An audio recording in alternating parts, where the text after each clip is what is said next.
Alright, look. This Mortal Kombat racket, it ain't a beauty pageant. Sure, Goro might be out here pampering up his cheeks with a little blush before his championship rounds, and you might catch Kano dabbling in some mascara for his non-cybernetic eye, but overall, unless your name is Bridget Wilson or that hunk Christopher Lambert, you can't expect to be out here looking like a dime piece on Shang Tsung's island. After all, it'd make sense that every broken bone or disembodied limb would lead to a broken mirror or disembodied Tinder profile, but that is no excuse for these cretins we're going to be discussing today. Whether seemingly dressed by Helen Keller's also blind seeing eye dog, painted by the Parkinson's-riddled hands of a shoddy Jackson Pollock impersonator, or simply being the result of a couple too many tequila shots and a belligerently hungover Ed Boon, these combatants truly set the bar when it comes to unbridled ugliness in any realm. So, without further ado, let's make like a rural New Hampshire modeling agency and start ranking the uglies. Alright, let's not kid ourselves here. We all like leather. Smells good, looks good. If you get into a plane crash and find yourself stranded in the mountainous Canadian tundras, probably tastes good, but this is not at all justifiable cause for dominatrix Macaulay Culkin over here. Mortal Kombat Armageddon's version of Stryker could be an ACAB poster boy. I guarantee you if you told just about any police officer that they'd have to start wearing this bootleg Cyclops outfit, they'd throw down their badge faster than a gym leader who just got swept by a 10-year-old's chimchar. I mean, first of all, they gave our man a golden flat top that not even Dolph Lundgren could get behind. Then they decided to slap on a dusty pair of Kareem's goggles from the 80s, and from there, coated him in more wrinkled skin than Hulk Hogan in a tanning bed. The worst part about this costume for me, however, is how blatant Midway's efforts were to take their chubby mall cop and turn him into some hip, cool Nightwing ripoff. But honestly, what's wrong with being a chubby mall cop? Chubby mall cop representation was rife within Western culture during the mid-2000s. If there was ever a time to strike, it was then. The only real weaponry that this cop even has is a CrossFit membership and an employee discount at your local kombucha bar. His alternate's no Hugh Jackman either, but I'll take Slump God Stryker over Home Alone 5 Lost in Goro's Lair any day of the week. As a tried and true Stryker supporter myself, it pains me to put him at number 5, but you can't be walking around looking like the gimp version of the kid from Polar Express and expect to be spared. As much as I've grown to love Mortal Kombat Deception, there were definitely a few missteps when it came to the design choices. Ashra's big stupid hat and her big stupid wavy sword are two such examples, but easily the most unexplainable mishap occurred when big stupid Ed saw big stupid Hotaru and thought it'd be better to have another Fujin clone than a golden armored night ninja. I mean, come on! The franchise has already got enough silver-haired ponytails to form a post-grunge band 10 years past its prime. Did they really need another guy on the guitar? My biggest problem with Hotaru's primary costume really just comes down to my disappointment upon seeing the alternate, because as a kid, I never once selected Hotaru willingly. But if he was out here looking like the steroid-infused Power Ranger version of a Las Vegas hockey team's mascot, he'd have easily been one of my consistent favorites. Now, upon booting up Armageddon, you'd think, hey, maybe they learned from their mistakes, since Masked Hotaru catches the first body of the whole game. But this is just not the case, since at character select, we still get the dude from Jordan's Furniture. And hey, maybe I'm just being bigoted towards residents of the Realm of Order, but you know what? If they all look like mildly disappointed Radio Shack employees stuck in some avant-garde role-playing game, then the only thing they should be ordering is a 2 on the sides, 3 up top, and some Klonopin, because what they got going on right now just is not working.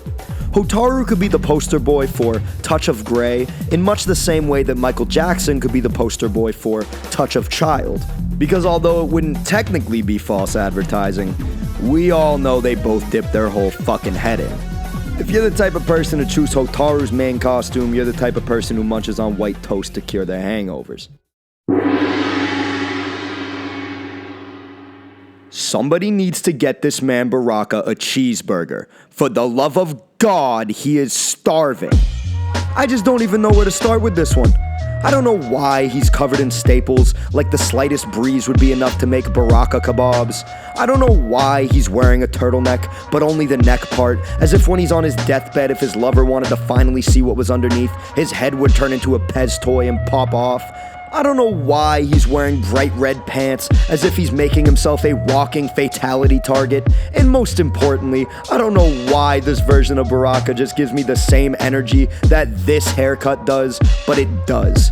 MK11 Baraka would use this version of Baraka as an interactable. I know people in real life who aren't fighting against otherworldly denizens of destruction who could bench press this emaciated Tarkatan. After Mortal Kombat Gold, we never see this version of Baraka return, and it really isn't too hard to see why. Maybe I'm just completely out of pocket on this one, and my comment section will be flooded with diehard MK Gold Baraka supporters, but as far as I'm concerned, you guys might as well just be Knicks fans. I gotta assume you get off on the failure. This is not a menacing outworlding beast. This is the dude working the register at Kano's Krispy Kreme. He just straight up looks like an NPC. Think Brendan Fraser in 2022, but actually playable. In Mortal Kombat's story, I get it that Baraka gets treated like a jobber, but that doesn't mean they had to make him look the part. Justice for Baraka, man. At this point, I'm starting to feel like Jake LaMotta 8 rounds in. Despite being on the brink of exhaustion, I keep swinging, but I can feel my brain turning into oatmeal with every next blow I take. This Reptile costume might just be the knockout blow. I was tempted to put Reptile's UMK3 alternate from Mortal Kombat X on this list, but I couldn't bring myself to not include Gex the Lizard over here. Look, I get taking your anthropomorphic ninja and turning him full feral. I really do. Especially when I see Shaolin Monk's Reptile, because that right there is absolute beauty. But guys, this is not the right way to go about it.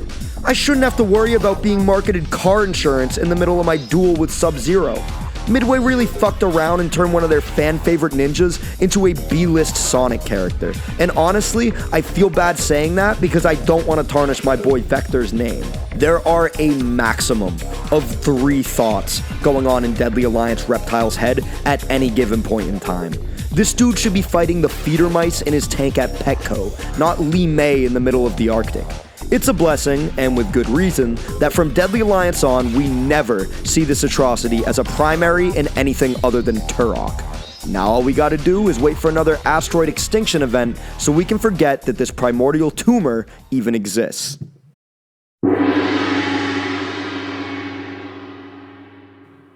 I just know Jericho listens to Nickelback. Something about this soul patch just screams, hey, don't worry about what's in the jungle juice, I made it myself. You can just tell he's the type of dude to meet his girl at a frat party when he's 30. Now, I know Mortal Kombat 4 Jericho was just Kano cosplay, but at least that dude had some personality, even if it just came in the form of his vocal cords. Armageddon Jericho has all the personality of cream of wheat. Having an oversized meat cleaver as a weapon ain't helping anything either. He's like a down-on-his-luck deli butcher with a separate hairnet for that parasite on his chin. I'm convinced that his facial hair is the one calling the shots here, like Remy from Ratatouille, except this one's name is Bryce. Would explain the outfit too. It's like he went on the worst Skyrim quest humanly possible and got the Daedric armor normally reserved for target practice. I can't say I even once willingly selected Jericho in Armageddon ever. This dude is so grimy that if they replaced the K in his name with a D, not only would it be the only D that he probably had, but I'd have to disown my own cousin as well, solely due to association.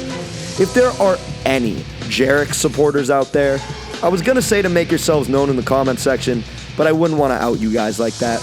I know it's tough out there, but just hang in there and maybe one day we'll find a cure for blindness and the variety of STDs that you're likely carrying. Again? Alright, I know I said that this was going to be a top 5 list, but I had to dip below the belt for this one. I mean, just take a look at this Nah, I'm playing. We all know Deception SubZero is a work of art. So beautiful is he, in fact, that most of you probably didn't even bother to unlock his alternate, and we're way better off for it. Look, this is SubZero. It really isn't hard to come up with a cool costume. He's an ice ninja. There are literally so many options. How did we land on this balding atrocity? This ain't SubZero, this is Lukewarm.33. If his primary is Master Shredder, this is Master Bader. They took the character with the easiest lore to work off of in the entire franchise And instead of using that, they decided to focus test what Pepper from American Horror Story would look like if she grew her hair out. This is the only game we ever see SubZero in this bad of a way. By Armageddon, they learned from their mistakes and gave us another iconic outfit. This is genuinely depressing. He looks like a college girl who just had a mental breakdown after getting dumped, or whose barber had a stroke mid-haircut. Just absolutely asinine. And if I ever see anyone on the streets with this haircut, I'm swinging on sight, because at this point, it just activates my fight or flight. Disgusting. Well, I've never once in my life wished that I had cataracts, but here we are. Hopefully you guys enjoyed going down this horrific, mortifying, revolting, John Travolta in 2022-esque dive into the ugliest creations to ever leave Ed Boon's mind dungeon. If you did, please do not hesitate to leave a like and a comment down below. If you didn't, leave a dislike. Also comment down below, but make your comment about how much of a disappointment I am, and if you could go into very graphic detail as you're doing that, it would be greatly appreciated. For the couple hundred of you guys that continue following my videos that are at this point like annual uploads, I really do appreciate it. It has been a long journey on this channel, and you know, hey, I'd be lying if I said I ever was consistently uploading, but screw it, you know, broken record at this point, but I'm going to be trying to put out some more videos for you guys, because apparently we got some interest here. So if there's still interest, I'll keep uploading, and yeah, I love doing this stuff. So stick around, leave a subscribe, and I'd honestly turn on that notification bell, because Lord knows I won't be blowing up your notifications.